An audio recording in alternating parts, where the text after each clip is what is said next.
Vartak Nagar police स्टेशनच्या तपास पथक टीमने ठाणे, नवी मुंबई आणि मुंबई परिसरात सराईत सोनसाखळी चोरी करणाऱ्या इराणी गुन्हेगारा शिताफीनं पकडून त्याच्या मुसक्या आवळल्या.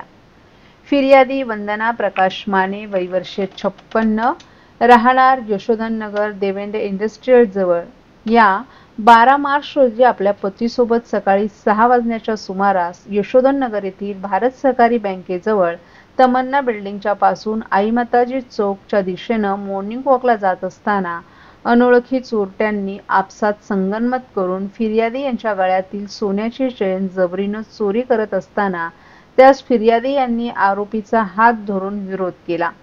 यावेळी आरोपी यांनी फिर्यादी यांना ढकलून त्यांना खाली पाडलं आणि जबरीनं त्यांची चेन खेचून मोटरसायकलवर वर्तकनगर नाक्याच्या दिशेनं आरोपी आणि त्याचा साथीदार पळून गेले. 12 मार्च रोजी वर्तकनगर पोलीस स्टेशनमध्ये या प्रकरणी गुन्हा नोंदवण्यात आला.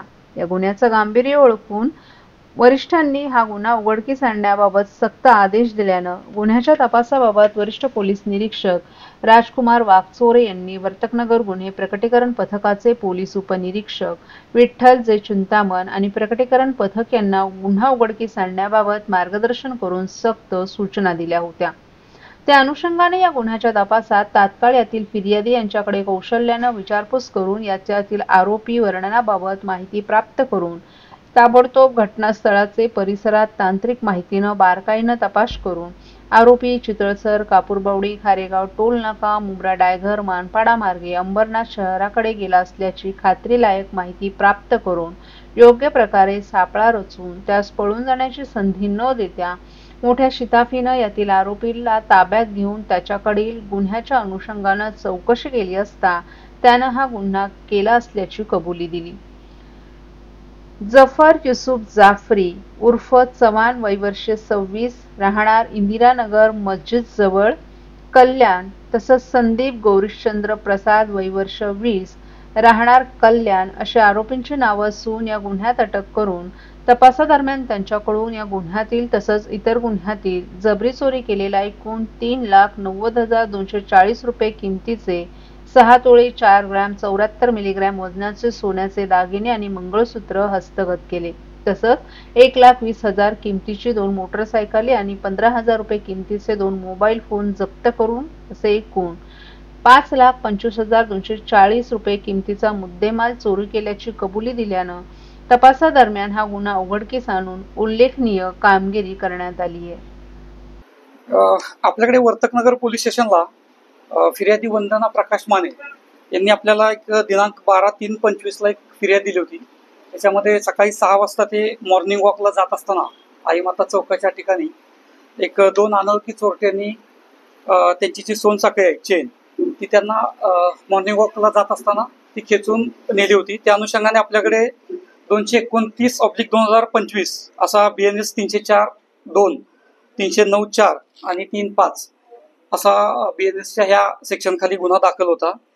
गुन्हा दाखल झाल्यापासून वरिष्ठांच्या मार्गदर्शनाखाली वरिष्ठ पोलीस निरीक्षक वर्तकनगर तसेच त्यांची तपास पथकाची टीम जी आहे PSI चिंतामण आणि त्यांची संपूर्ण टीम त्या अनुषंगाने तपास करीत होती. तर तपासामध्ये काही तांत्रिक पुरावे आणि गोपनीय माहितीच्या आधारे सदर गुन्हा त्यांनी उघडकीस आणला आणि यातील जो आरोपी आहेत जाफर जाफरी आणि संदीप प्रसाद दोघंही राहणारे आंबिवलीचे आहेत. दोन्ही आरोपींना त्यांनी 2 तारखेला अटक केली 2 एप्रिलला आणि त्यांच्याकडून साधारणतः 5,25,240 रुपयेचा मुद्देमाल आपण जप्त केलेला आहे. त्यामध्ये 3,90,000चं सोनं आहे. त्याचबरोबर 2 मोटरसायकल याच्यामध्ये जप्त केलेले आहेत.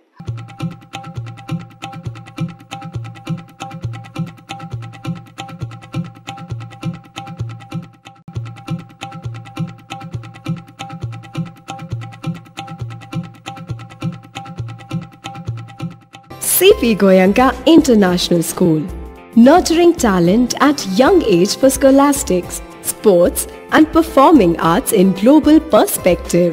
Proud to have world toppers and country toppers in 10th standard Cambridge examinations. Ranked the best emerging school by the Times of India for personality over percentage. CP Goenka is the intelligent choice.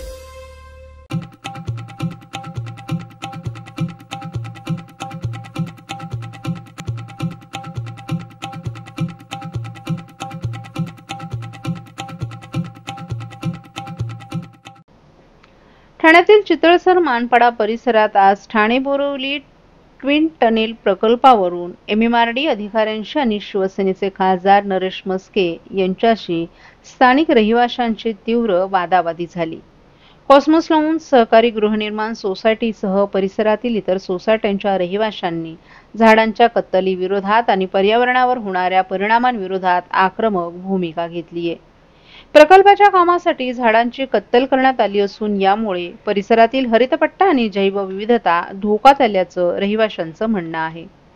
त्यांनी हा मार्ग संपूर्ण भुयारी करण्याची मागणी केली आहे, जेणेकरून पर्यावरणीय नुकसान टाळता येईल. याशिवाय MMRDनं स्थानिकांसोबत कोणताही पूर्वसल्लामसलत न करता काम सुरू केल्यामुळे नागरिकांमध्ये तीव्र नाराजी पसरली आहे. या पार्श्वभूमीवर खासदार नरेश म्हस्के यांनी MMRD अधिकाऱ्यांसोबत रहिवाशांची चर्चा घडवून आणली. या बैठकीत झाडांची कत्तल तातडीनं थांबवावी आणि प्रकल्पाचा मार्ग पुन्हा एकदा विचारात घ्यावा अशी मागणी करण्यात आली आहे. MMRDनं रहिवाशांच्या भावना लक्षात घेऊन योग्य निर्णय घेण्याचं आश्वासन दिले. या वादामुळे प्रकल्पाच्या अंमलबजावणीवर सध्या प्रश्नचिन्ह निर्माण झाले. त्यानुसार ज्या ठिकाणी MMRDA वृक्षारोपण करणार आहे त्या व्यतिरिक्त जर या ठिकाणी असणाऱ्या आजूबाजूच्या सोसायटीज आहेत त्यांनी जर परवानगी दिली, त्यांनी जर जागा उपलब्ध करून दिली तर ते सगळे वृक्ष त्या सोसायट्यांमध्ये रिप्लांट MMRDA स्वतःच्या खर्चाने करेल. एका वृक्षाला काहीतरी रिप्लांट करायला किती खर्च येतो, जो काही येतो रिप्लांट सुद्धा, म्हणजे त्या ठिकाणी नवीन प्लांटेशन, त्याचबरोबर ते काढलेले वृक्ष पुन्हा त्या सोसायट्यांमध्ये आजूबाजूच्या सुद्धा ते लावून देणार आहेत. त्यासाठी त्यांनी परवानगी दिलेली आहे.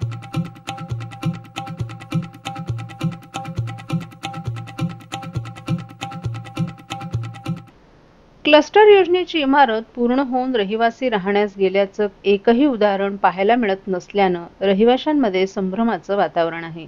अशात नियोजित क्लस्टरच्या परिसरात अधिकाऱ्यांच्या आधी बिल्डर आणि त्यांचे सहकारी घुसू लागल्यानं रहिवाशांमध्ये संशय आणि गोंधळाचं वातावरण निर्माण झाले. याबाबत ठाण्यातील 19 इमारतींच्या रहिवासी प्रतिनिधींनी आमदार संजय केळकर, क्लस्टर आणि पालिका अधिकाऱ्यांची भेट घेत संभ्रम दूर केला. ठाणे शहरात मोडकळीस आलेल्या धोकादायक आणि अनधिकृत इमारतींचा सामूहिक विकास करण्यासाठी राज्य शासनानं क्लस्टर योजना राबवली. त्यानुसार ठाणे शहरात 44 आराखडे तयार करण्यात आले आहेत. किसननगर येथे क्लस्टरचं काम सुरू असून अन्य भागात अद्याप योजनेबाबत संभ्रम असल्याचे चित्र पाहायला मिळते. ज्या भागात योजना राबवण्यात येणार आहे तिथे बिल्डर आणि त्यांचे सहकारी रहिवाशांशी संपर्क साधत आहेत. खासगी व्यक्ती क्लस्टरबाबत पुढाकार घेत असल्यानं अनेक भागात रहिवाशांमध्ये या योजनेबाबत गोंधळ निर्माण झालाय. हा गोंधळ दूर करण्यासाठी सिद्धेश्वर तलाव, हंसनगर भागातील 40 वर्ष जुन्या 19 अनधिकृत इमारतींच्या प्रतिनिधींनी आमदार संजय केळकर यांची भेट घेतली. यावेळी बैठकीस क्लस्टर विभागाचे अधिकारी आणि ठाणे महापालिकेचे अतिरिक्त आयुक्त देखील उपस्थित होते. याबाबत आमदार संजय केळकर यांनी क्लस्टर विभागाच्या हलगर्जीपणाबाबत नाराजी व्यक्त केली. एखाद्या परिसरात क्लस्टर योजना नियोजित असेल तर त्या ठिकाणी आधी क्लस्टर आणि ठाणे महापालिकेचे अधिकारी आणि कर्मचाऱ्यांनी जाऊन रहिवाशांशी संवाद साधायला हवा. योजनेचं माहितीपत्रक देऊन योजना कशा पद्धतीनं राबवण्यात येईल, रहिवाशांचं हंगामी पुनर्वसन, त्यांना मिळणारी घरं, क्षेत्रफळ, सोयी सुविधा याबाबतची माहिती त्यांनी रहिवाशांना द्यायला हवी. मात्र तसं न होता काही खासगी व्यक्ती, बिल्डर आणि त्यांचे सहकारी त्या विभागात जात असून रहिवाशांशी संपर्क साधत आहेत. त्यामुळे या योजनेबाबतची विश्वासार्हता संपत असल्याचं केळकर यांनी सांगितलं. यावेळी उपस्थित 40हून अधिक प्रतिनिधींनी थेट क्लस्टर आणि महापालिका अधिकाऱ्यांशी चर्चा करता आल्यानं त्यांच्यातील गोंधळ आणि संभ्रम दूर झाल्याचं सांगितलं. रहिवाशांमध्ये या योजनेबाबत काही संभ्रम असेल तर त्यांनी थेट या अधिकाऱ्यांशी संपर्क साधावा. या कामी क्लस्टरचे प्राधिकृत अधिकारी नेमण्यात आले असून ते याबाबत रहिवाशांना अधिकृत माहिती देतील असंही केळकर यांनी सांगितलं.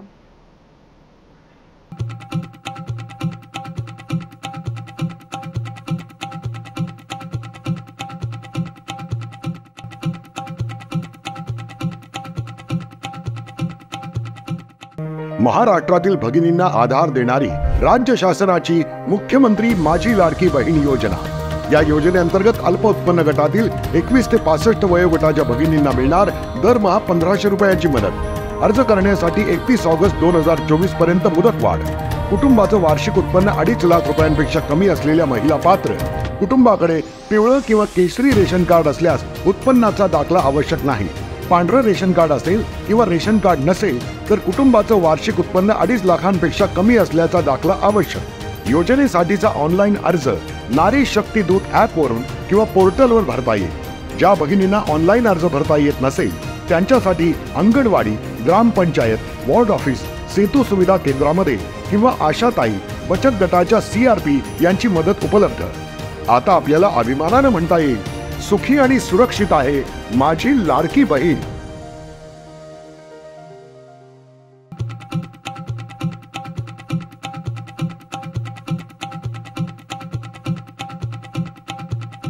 राज्यात 49,000 कोटींची विकास कामं झाली आहेत, परंतु ठेकेदारांची बिलाची रक्कम देण्याकरिता राज्य शासनानं केवळ 4,000 कोटींचा निधी दिलाय. यातून ठाणेकरांना कामाच्या केवळ 5% रक्कमच मिळणार आहे.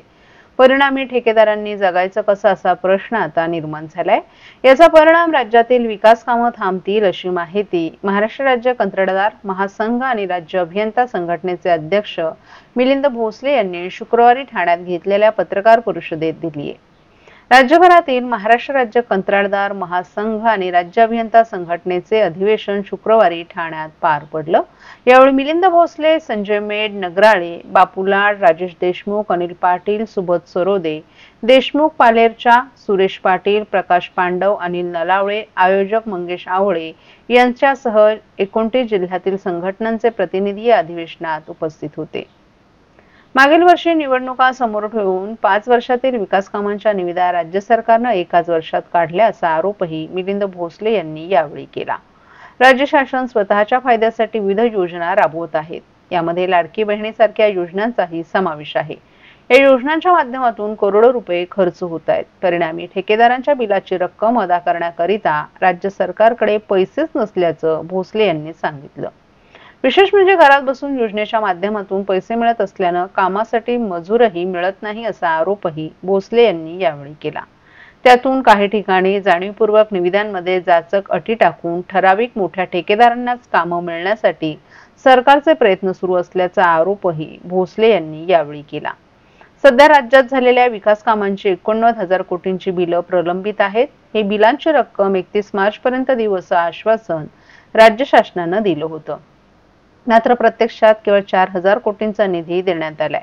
ही रक्कम एकूण प्रलंबित बिलांच्या 5% इतकीच आहे. परिणामी बिलाची रक्कम अदा न झाल्यास शासन दरबारी कोणीही ठेकेदार काम करण्यासाठी धजावणार नाही. त्याचा परिणाम राज्यातील विकास कामांवर नक्कीच होणार असल्याचं मिलिंद भोसले यांनी सांगितलं. राज्य शासनाची आर्थिक परिस्थिती अत्यंत बिकट आहे. यावर मुख्यमंत्री यांच्यासह एकही मंत्री बोलायला तयार नाही. ठेकेदारांची बिलांची रक्कम देण्याकरिता राज्य शासनानं केंद्र शासनाकडून कर्ज घेणं गरजेचं आहे, परंतु केंद्र सरकार राज्य सरकारला खेळवत असल्याचा आरोपही भोसले यांनी केला. आम्ही आंदोलन करत आहोत. आमच्या गुरुवारी झालेल्या बैठकीत वकिलातर्फे शासनाला कायदेशीर नोटीस बजावण्याची आमची भूमिका असल्याची माहितीही भोसले यांनी यावेळी दिली. अटल बिहारी वाजपेयी यांचे खूप चांगलं वाक्य होतं. त्यांनी सांगितलं होतं की आम्ही ह्या भारताला कधीही काही मोफत देणार नाही, तर आम्ही अशी जमात निर्माण करून जी स्वतः टॅक्स भरू शकेल. तर आम्हाला एक समजत नाही, आम्ही टॅक्स भरणारी जमात आहोत, आम्ही ती पिढी निर्माण करणारी जमात आहोत. तर अशा परिस्थितीमध्ये आम्हाला तुम्ही उपेक्षित का ठेवताय? आमचा रोजगार वाढवण्यासाठी आम्हाला काम न देता आज वेगळ्या पद्धतीने तुम्ही हे जे काय अवलंबलेलं आहे ते अत्यंत चुकीचं आहे. त्याच्यामुळे आम्हाला मजूर उपलब्ध होत नाहीयेत, मजुरांची हेळसांड होत आहे. वरतून शासन आम्हाला सांगतं तुम्ही एवढ्या वेळेमध्ये काम पूर्ण करून द्या. ते नाही काम पूर्ण करून दिलं तर आमच्यावरती परत पेनल्टी लावण्यात येते. म्हणजे आई बोलते की तू पोट भरू नको, बाप बोलतो भीक मागू नको. अशा दुहेरी परिस्थितीमध्ये ह्या शासनाने कंत्राटदारांना आणून ठेवलेलं आहे.